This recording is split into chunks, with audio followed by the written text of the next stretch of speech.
Hello and welcome to the third Mando Mondays, this one being with Marvel Theory, and this is going to be on Chapter 11, going over all the Easter eggs, new theories, and predictions for the next episode, which will be Chapter 12. So let's get into it with Marvel Theory, and his channel link will be in the description below.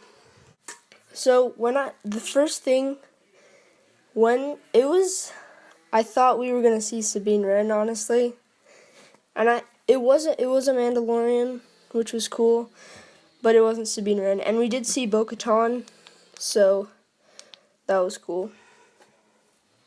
Yeah, it was pretty nice to see Bogatan in the first step, the chapter 11 of The Mandalorian.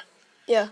As he's the new heir to the throne of Mandalore. And if you guys don't know who Bogatan was, she was originally in the clan of Death Watch until Maul took over in the Clone Wars, and she was a Mandalorian on Mandalore for Death Watch during the Clone Wars, and then sometime between the Order 66 and the Mandalorian, Moff Gideon took the Darksaber from her because she got the Darksaber in Rebels, and so that's kind of a backstory on Bogatan.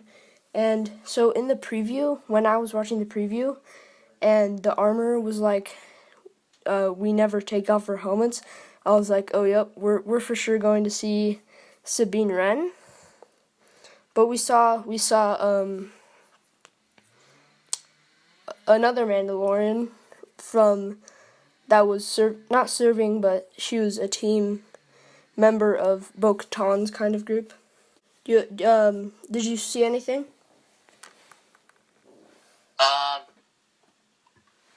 So during when they tried to pirate the Imperial cruise ship, yeah. I thought it was kind of nice to see Moff Gideon's face again after almost a whole entire 4 episodes after he was pretty much the big bad guy in all the other chapters. Yeah, because I was predicting it's either going to be Sabine Wren, Bo-Katan, or both, and it was Bo-Katan who's trying to take the Darksaber again from Moff Gideon, and we're probably going to be revealed. We may or may not be revealed in the next chapter because he's going to find Ahsoka in the next chapter, but we may see Bo-Katan's story with the Darksaber continued later in Season 2. So, another thing I spotted was when he landed and then he felt his ship landed into the water. It fell into the water. The crane that took the Razor Crest up looked really alike to an AT-AT. So that planet uses Imperial design, or it might have been an Imperial planet that was originally owned by the Empire, and we did see another Imperial ship on that planet. So the Empire's back, and we did see a few clips from the trailer, and I thought it was going to be a base, but it is a ship. I was close, but that's what I saw. And then also, it was pretty nice to see that the Frog Lady was reunited with her husband and could continue their offsprings. Yeah, and it's so amazing, like, the child went from eating the eggs to, like, petting or, like, kind of nursing one of them and making a relationship after being babysitted by the frog people, the husband and the Frog Lady. And also, another thing about the child that I saw was, I think Mando's beginning to like see a lot. We're beginning to see a lot of communication skills with the Mando and the child in Season 2, like when the child knows to protect himself, or like when the child knows there's danger. And then we saw him, like the Mandalorian, he knew that the child was hungry, which was super awesome to see. So I have a question for you. So during the scene where Bogatan and the other two Mandalorians took off their helmets in front of Mando. And then she talks about, she talks about how Mandalorians are able to take off their helmets and got mad about that, feeling more defensive, and I believe that he was he was part of the Children of the Watch, which means that they used to belong to the Zealots, who once chose Maul as their master. That's what I was thinking too. So, what was your question about it?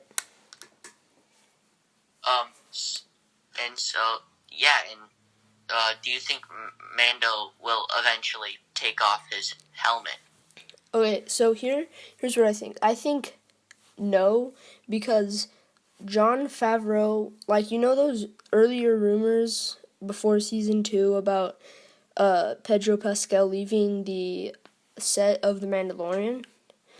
Well, yeah. So I did some research in that. I made a video on it. I did some research, and Pedro Pascal, the actor of The Mandalorian, he wanted his helmet off more of the season because, this could make sense. This does make sense because he meets Bogatan, who they are able to take off their helmets because they don't follow Maul and their leadership. And Jon Favreau said, "No, you're not gonna be able to take off your helmet," and that's why the rumors came up, because Pedro Pascal wanted to leave because he wanted his helmet off more, and Jon Favreau and Dave Filoni said no, and Kathleen Kennedy said no. So I don't think, based on not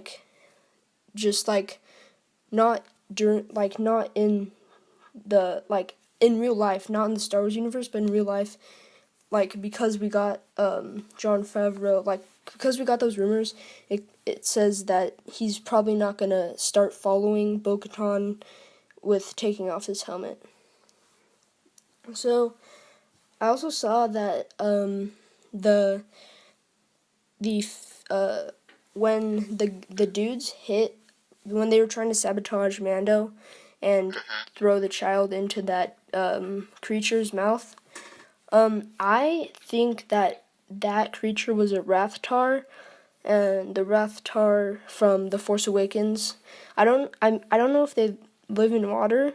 I think they do, but more in a junkier water area. But I'm pretty sure that might be a Rathtar from The Force Awakens, because it looks a lot similar. The mouth looks like a Rathtar, and the tentacles and how it moves and everything it looks like a Rathtar. I think it's a Rathtar. Yeah, it probably could be a Rathtar. So we did get introduced to Ahsoka Tano. Yep, we were confirmed, or technically confirmed, that Mando will be seeing Ahsoka, or Rosario Dawson, who is most likely going to play Ahsoka. We're going to see Ahsoka in Chapter 12, which is awesome. And I was beginning to doubt that we weren't going to get Ahsoka, just because of where the season was going. But then we got Ahsoka, so that's awesome. Well, what I would really want to see is Mando and Bo-Katan working together to try to take back Mandalore. And Darksaber from Moff Gideon. Yeah, I hope they reunite for the last 2 episodes or so, and Boba Fett reunites with them as well in the last 2 episodes. And it's interesting that he's from the Watch, because I think that, so basically the Watch, so Maul took over Death Watch, so then Bo-Katan and a bunch of other Mandalorians, they left Death Watch, and it became Watch over Maul's control during the Clone Wars. And then Maul decided to make the rule that you can't take your helmet off as a Mandalorian, and if you do, you're not a Mandalorian anymore. and Bogatan and the rest of the rogues didn't allow that and didn't want that, and that's not the way, So it's really interesting, like the commotion that's going on with all the Mandalorians, and we've ever since the Clone Wars, we've been seeing a lot of commotion going on with the Mandalorians. And all right, I have a question for you. So, the rest of the season can go either two directions, and I feel like it's either gonna be they're gonna have troubles and they're gonna end up on different planets and they're gonna fix out problems with the child to get to Ahsoka, or they may not go to Ahsoka at all and go help the Mandalorians get back Mandalore, because I feel if they got rid of Baby Yoda, it would just take away from the whole show, because he played a really important part. Yeah, but the show would be toast without the child. And if he delivered it to Ahsoka and then left the child there and that was the end of the child's story, then I feel like many people wouldn't like it as much. So it could really go anyway, but I feel like it could go really anyway. Yeah, that's a really that's a big topic to go over, because we can either see season 2 as the final season where the Mandalorian delivers the child to Ahsoka.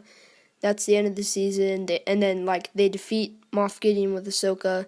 That's the end of the Mandalorian series. There's just 2 seasons, which I really hope it doesn't go that way. Or Mando decides to team up with Bogatan again, and then maybe Ahsoka doesn't agree on taking the child or something like that. So I don't know if he's actually going to deliver it to Ahsoka, because that would completely destroy the entire series. And I don't know where it would go if they made any more seasons without the child. Yeah, it wouldn't really go anywhere. Yeah. So what I actually I put together all the lines, and this means that Boba Fett is also from the Watch, because if you think about it, Boba Fett has the same exact symbol on his shoulder as the Mando's creed, and also Boba Fett never took off his helmet, so that means Boba Fett is it must mean that he is on the Watch, for the Watch. And so but then he doesn't have his armor anymore, so I don't know how it's going to go with all this stuff. And, yeah. Well, I don't know how Boba Fett's going to get reintroduced to the series right now, because it seems like they're just pulling away from him. Yeah. I feel like they just completely turned their back on Boba Fett and decided to go with Bogatan and Ahsoka, but yeah, that would be it. Really, I don't know how they're gonna pull in Boba Fett again to the series, which is gonna be crazy. I also, so going back to the first Mando Mondays, we discussed what that. Happened to we discussed that Mando said thank Ferret. That was close. And that's a Mandalorian cuss word or swear word or whatever. And then I realized that he said that again at the very ending, when he was dang Mon Calamari, which is the species that they live on, or which is the species that dude fixed the ship up. And then he said dang Ferret or something like that. So yeah, that's another thing to look out for. Ferret is probably a swear word, and I tried to look it up, and I didn't see anything on Ferret being Mandalorian in the Star Wars galaxy or whatever. Well, to include to your dank Ferret thing, if when I watched it last night when it came out, I also heard Bogatan say "dang Ferret" when Mando was talking about how he shouldn't have their masks, their helmets off of their heads. Oh, so then it has to be like some sort of Mandalorian then, because if Bo-Katan as well is saying that, it has to be like some sort of Mandalorian swear word. Do you have anything else? Yeah, one more question. So, with Boba Fett's armor, during the crash, and after Mando took it with him into a ship from the planet, whatever happened to it? Is it still in the ship? I know, I didn't see it in the cockpit either, but I'm thinking, because it can't be in the... it has to be in the cockpit because that's the only part that it could have survived in. But I'm thinking it has to be in some sort of compartment area in the cockpit or in the Razor Crest, somewhere in the Razor Crest. But I'm pretty sure that he put it in like some sort of compartment. Oh, well, he could have put it in, the place where Baby Yoda and the Mando... Oh, yeah, where they sleep. Yeah. Could have put it there. They could have put it there because that's where he also hid the child from the bounty hunters in episode 6 of season 1. I think it was episode 6. So that's it for the third Mando Mondays, right? Yeah. Okay, that's it for the third Mando Mondays, you guys. Make sure to subscribe for more Mando Mondays and other Star Wars lore content. And make sure to subscribe to Marvel Theory. He does all Marvel content. And his channel link will be in the description below. And subscribe for more Mando Mondays, where we go over Easter eggs, new theories, and what may happen in the next episode.